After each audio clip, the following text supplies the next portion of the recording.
Episode 179, Sponsor Olimpiade. Pada akhirnya, Fajri memutuskan untuk ikut dalam Olimpiade Sains tingkat Asia. Sore hari nan indah ini, ia dan Ipana berada di ruang perpustakaan bersama dengan Fajira untuk mempelajari apa saja yang sekiranya diikutsertakan dalam Olimpiade kali ini. Bukan hal yang susah bagi Fajira untuk menjelaskan materi-materi kepada dua bocil dan jenius ini. Ipana dan Fajri membawa begitu banyak contoh soal ujian dan kisi-kisi untuk Olimpiade nanti. Dede harus menang, soalnya ini lomba pertama yang Dede ikuti, ucap Ipana di sela-sela mengerjakan soal yang diberikan oleh Fajira. Semoga abang dan Dede bisa menang ya nak, tapi nggak boleh terlalu ambisius untuk menang. Bagaimanapun hasilnya nanti, yang penting apa? Yang penting ayah dan bunda bangga, ucap Fajri dan Ipana bersamaan. Nanti selesai lomba, bunda akan kasih abang dan dede hadiah masing-masingnya. Yeay, walaupun nanti gak menang, bunda, ucap Ipana berbinar. Iya dong, terpilih untuk mengikuti lomba saja bunda udah senang banget, apalagi kalau menang, ucap Fajira tersenyum bangga. Iya dek, bunda ngasih hadiahnya gak tanggung-tanggung loh, ucap Fajri antusias. Iya kak bunda, tanya Ipana.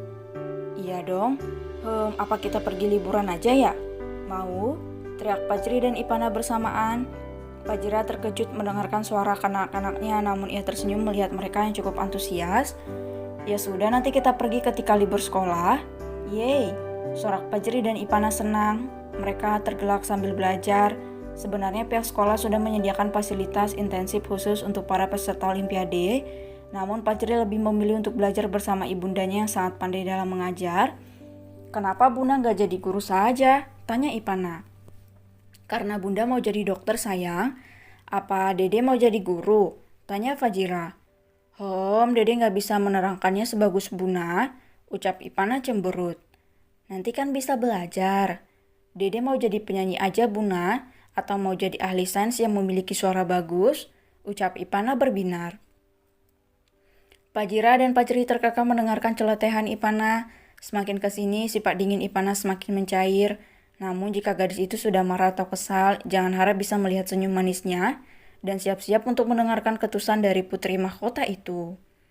Mereka belajar dengan santai dan sambil bercanda untuk mendengarkan Ipana bernyanyi dan yang menjadi hiburan tersendiri bagi mereka, hingga ketukan pintu mengalihkan keseruan mereka. Permisi nyonya, Tuan dan Nona muda, Tuan Irfan memanggil Tuan muda untuk menemui beliau di ruangan kerja, ucap Bibi. Terima kasih Bi, nanti aja akan ke atas menemui ayah, ucap Fajri tersenyum sopan. Kalau begitu Bibi permisi dulu Nyonya, Tuan dan Nona muda, ucap Bibi berlalu. Ada apa yang memanggil abang? Tanya Ipana penasaran.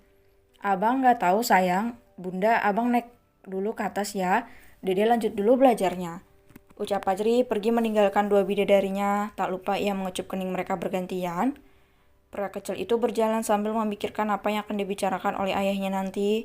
Ketika langkah kaki kecilnya berada di depan pintu ruangan kerja itu, Fajri segera mengetuknya. Silakan masuk Tuan muda, ucap Ray membukakan pintu. Ada Om Ray, ucap Fajri sambil berjalan masuk ke dalam ruangan itu. Di sana ia melihat ada ayah dan Pandu yang tengah duduk di atas sofa. Ada apa yang memanggil abang? Tanya Fajri. Begini sayang, abang dan dede mau ikut Olimpiade kan? Tanya Irfan. Iya ayah, apa ada masalah? Tanya Fajri. Bisa dibilang begitu, bisa dibilang tidak. Maksudnya apa ayah? Tanya Fajri mengernyit. Jadi kemarin panitia lombanya memberikan proposal acara mereka ke salah satu cabang perusahaan ayah yang ada di Singapura. Karena kebetulan lomba besok akan diadakan di Singapura dan ini proposalnya. Ucap Irfan menerangkan dan menunjukkan proposal acara itu. Mereka juga mengajukan proposal ke perusahaan abang, yang ayah takutkan nanti mereka akan berpikir buruk jika abang atau dede mendapatkan juara, sementara proposal acara seperti ini sangat berpotensi untuk mendapatkan rekan bisnis ataupun investor. Terang Irfan. Bukankah Aji tidak membawa nama-nama dirgantara jika pergi kemana-mana? Ucap Fajri. Benar, apa nanti pihak sekolah atau teman-teman kamu tidak akan curiga? Bukankah sistem lomba itu menggunakan hitungan poin ayah? Jadi ketika lomba itu sudah bisa dipastikan siapa yang menang, bukankah rahasia soal sangat dijaga dengan sebaik mungkin? Jadi Aji rasa itu nggak akan berpengaruh atau menimbulkan berbagai macam asumsi publik, terang Fajri.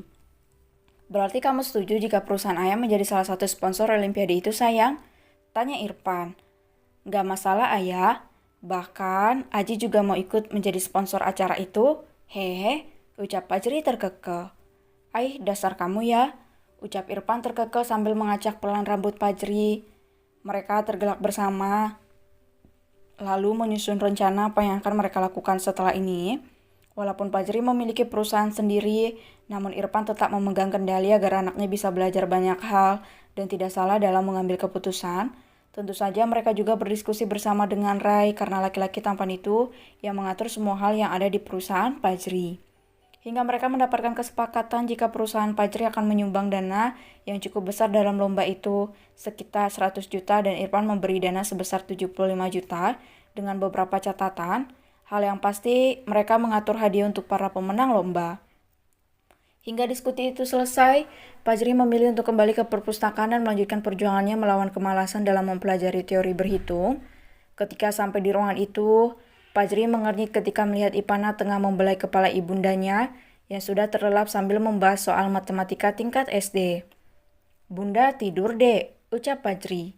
Iya bang, Bunda baru saja tidur, sepertinya Bunda kelelahan, ucap Ipana berbisik. Ya sudah, yuk kita lanjut belajarnya. Apa Dede udah capek? Tanya Fajri membelai kepala Ipana lembut. Dede nggak capek, bang. Ini lagi seru banget. Dede sudah selesai. 1, 2, 10 soal lebih kayaknya, ucap Ipana tersenyum. Mereka kembali menyelesaikan soal yang belum dibahas. Fajri dan Ipana kompak untuk saling mengajarkan. Ipana walaupun memiliki IQ lebih rendah dibandingkan Fajri, namun daya tangkapnya tidak kalah cepat dibandingkan abangnya. Ia begitu antusias untuk menghitung apa saja termasuk uang yang sudah ia tabung di dalam berangkas kecil miliknya. Fajira sudah terlelap karena tidak mampu untuk menahan rasa ngantuk dan lelahnya. Dengan kepala yang berada di atas meja, mata indah itu terpejam. Ia semakin terlelap ketika usapan lembut dari tangan dua bocil itu membuat tidurnya semakin terlelap. Hingga matahari tenggelam dan digantikan oleh sinar bulan yang temaram, Fajri terpaksa memanggil Irfan agar bisa menggendong ibundanya yang terlihat sangat kelelahan. Mereka terpaksa makan malam hanya bertiga saja, seperti tadi pagi ketika sarapan. Ipana dan Fajri masih membahas soal-soal yang mereka kerjakan tadi dengan tanpa menggunakan baju, kertas buram atau semacamnya. Irfan jangan ditanya lagi, ia hanya bisa menemani anak-anaknya mengulang kembali apa yang sudah mereka pelajari tadi. Walaupun otaknya masih bisa menjawab soal, namun ia kalah cepat dengan mereka yang bisa menjawab dalam waktu singkat.